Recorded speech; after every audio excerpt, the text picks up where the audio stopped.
I know people love to say that black folks can't get along, that we're always tearing each other down, and that we have a crab in a barrel mentality. But let me stop you right there, because that's not always been the case. Historically, black people had each other's back. In fact, we believed in each other so much, we created entire organizations just to take care of one another, and they were called Benevolent Associations. These groups popped up all over the country after slavery ended, especially after Reconstruction when we were locked out of healthcare, insurance, and basic resources. And when I say locked out, let me be clear. Black people weren't allowed to get insurance. A lot of companies simply wouldn't cover us. And when there wasn't outright discrimination, many of us couldn't afford it anyway. This was still the era of sharecropping. Wages were low, extremely low. There was no minimum wage, and black folks were being paid less for the same work, if they could even get the job. Most families didn't have enough money for a proper burial, hospital bills, or even basic services. So they turned to benevolent associations for help. These weren't just clubs, they were lifelines. And right here in New Orleans, one of the most famous benevolent societies still marching strong today is YMO, the Young Men Olympian Jr. Benevolent Association, founded in 1884.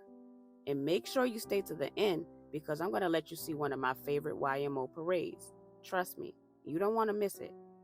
Now, I bet most people from New Orleans thought YMO was just a Secondline club. But nope, Secondlines are just lanyard. And for those of y'all not from here, lanyard means a little something extra. So, YMO's real reason for existing wasn't about music. It was about mutual aid. It was about taking care of each other in a world that wasn't trying to take care of us. They helped people bury their loved ones, paid hospital bills, checked in on the sick, made sure widows and children were supported. They even donated to churches, orphanages, and hospitals because they knew our community couldn't wait for outside help. We had to help us.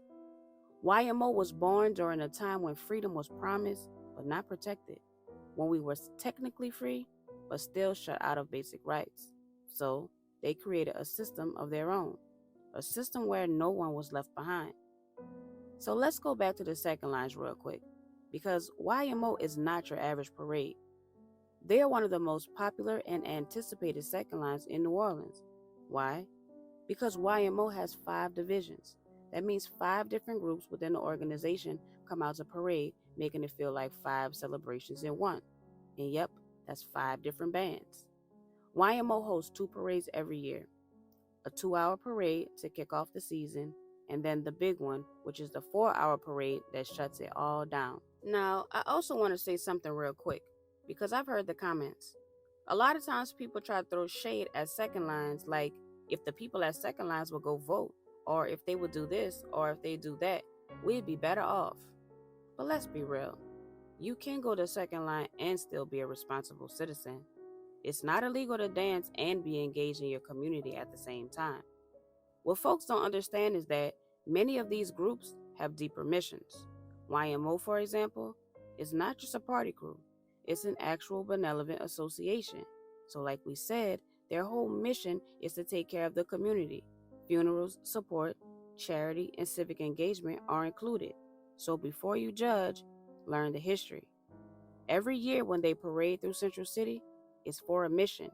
They've been parading through Uptown for over 100 years, honoring a legacy that's rooted in service. And when that parade gets to Washington Avenue, that's when history comes to life. The music shifts, the crowd hushes, and the band plays a somber song traditionally used in jazz funerals, a sound that has honored the dead in New Orleans for generations. This isn't just tradition. This is testimony. This is deeper than a party. This is sacred. This is how YMO honors their members, and this is how they honor their mission. They don't just dance, they remember. YMO is still active and still rooted in purpose. So every fall, when you see them coming out that door with the band playing, the crowd behind them, and their feet hitting that sidewalk, you gotta understand, this is a party with a purpose. This isn't just tradition. This is memory, this is pride, and this is survival. Because when YMO hits them streets, you're not just witnessing the Secondline. You're witnessing a legacy that refuses to die. You're witnessing history, real history. New Orleans history, Black history.